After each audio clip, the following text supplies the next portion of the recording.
Arkansas and Tennessee take the latest hits, one of them in downtown Nashville.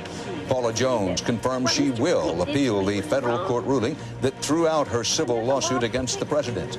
And on our 50th anniversary, a look back as the torch is passed in Washington and here on the CBS Evening News. This is the CBS Evening News. With Dan Rather reporting from CBS News headquarters in New York. Good evening. There is tornado terror tonight in Nashville, Tennessee. All this week we're marking our golden anniversary with a special series produced for us by the CBS News documentary unit. A look at some of the great events this broadcast has witnessed and reported in the past half-century. Tonight the focus is the 1980s, which saw a changing of the guard at the CBS Evening News. This is the CBS Evening News with Walter Cronkite. Good evening. President Reagan. Uncle Walter had been there forever. This was an institution. This is my last broadcast as the anchorman of the CBS Evening News. For me, it's a moment for which I long have planned, but which nevertheless comes with some sadness. For almost 2 decades, after all, we've been meeting like this in the evenings, and I'll miss that. I missed it a great deal afterwards, but I had no sense at that time that I was going to miss it. And that's the way it is. Friday, March 6th, 1981.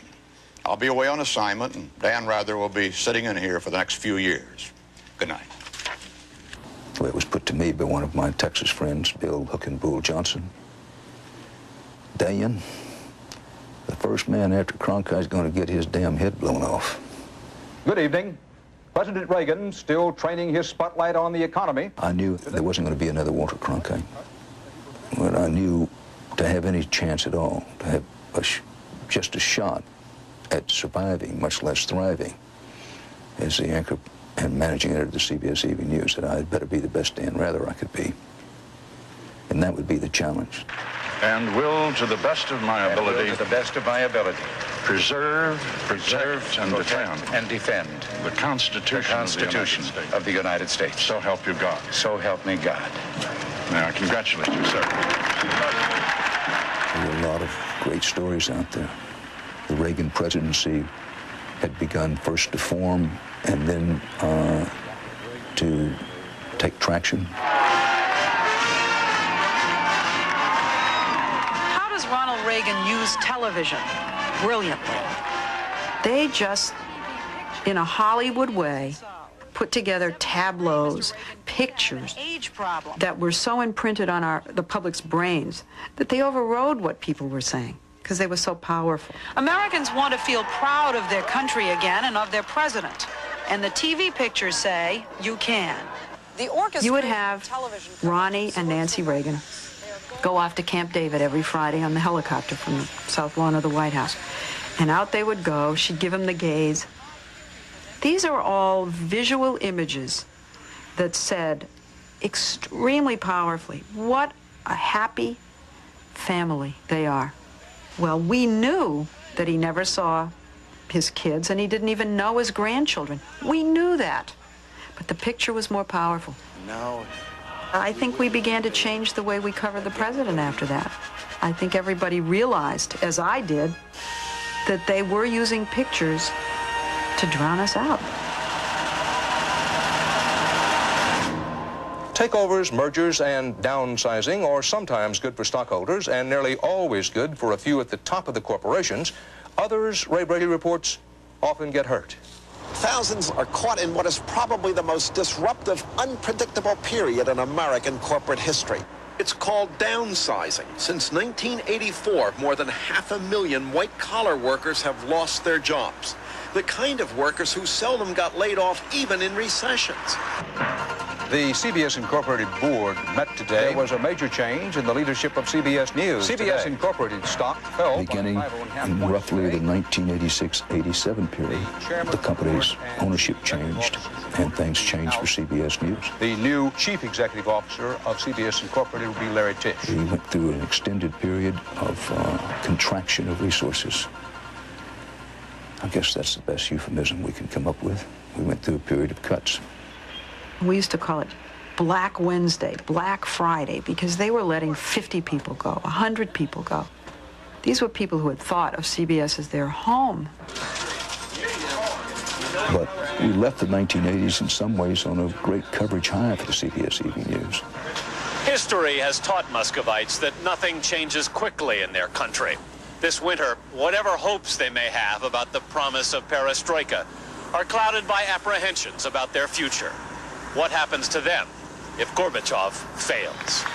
Framed against the soaring Brandenburg Gate, President Reagan challenged the Soviet Union to offer a dramatic signal on human rights to underscore its new policy of openness. Mr. Gorbachev, tear down this wall.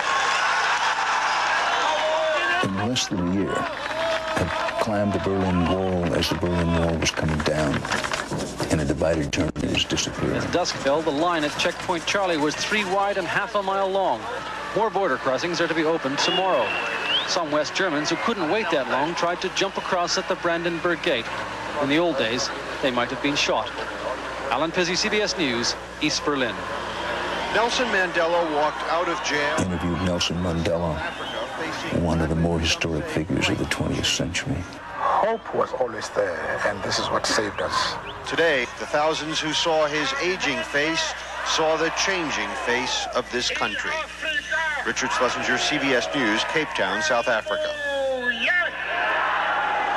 Interviewed the students in the center of Tiananmen Square. Li Peng must go, and Deng Xiaoping, he's a little emperor.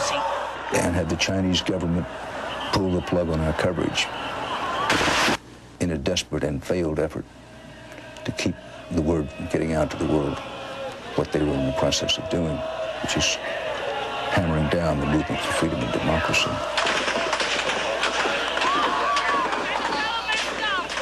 What is the truth from Tiananmen Square? She said kill a lot of people. Killed a lot of people. These are not the same places they were last week. There's still anger, there's still defiance, but it's muted now. It's as if people have put on masks again. They can no longer afford to demonstrate what they really feel. And interviewed Saddam Hussein in less than a month after he invaded Kuwait. Kuwait is part of Iraq. This will not stand.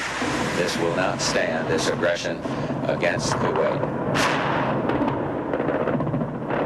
Yeah, that was a pretty tremendous year or less of coverage. Those who could not flee surrendered, and they are still surrendering. This squad of Iraqis crossed the road and gave themselves up to our CBS News team while we were stopped. And there were thousands of Kuwaitis cheering troops as they entered Kuwait City late today.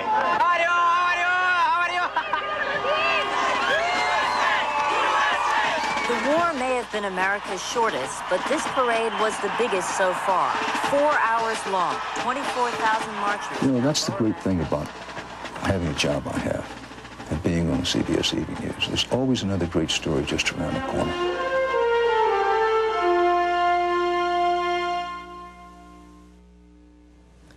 All this week, we've been marking the golden anniversary of this broadcast with a special series produced by Joel Bernstein and Catherine Pope of the CBS News documentary unit, looking back at some of the great stories of the past half-century brought into your home each evening by the people of CBS News. The series concludes now with the CBS Evening News in the 1990s and an experiment with a new format. This is the CBS Evening News. At the time, with Dan Rather and Connie Chung. People I was working for wanted to do this. Welcome, Connie. Thank you, Dan. They outlined why they wanted to do it, which was, we think it will make us build a larger audience for the broadcast. I thought about it, decided to, let's try it. We all went into it in good spirit. And in the beginning, at least in the beginning, I thought it had a chance. I thought it might work. I don't think the broadcast was produced in a way to make use of their respective strengths and interests terribly well. And the net result was you didn't get the most out of either Dan or Connie. Good night, everybody. See you tomorrow. It just didn't work. It was a very painful thing for her friends, for Dan, for CBS News. Most unfortunate. 5 seconds, we'll get a picture and then leave you alone.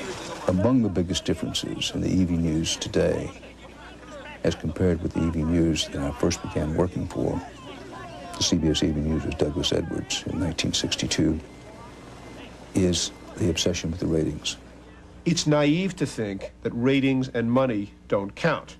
Where you have to worry is when ratings and money start affecting the news decisions that are made and the stories that get on the evening news. I think the evening news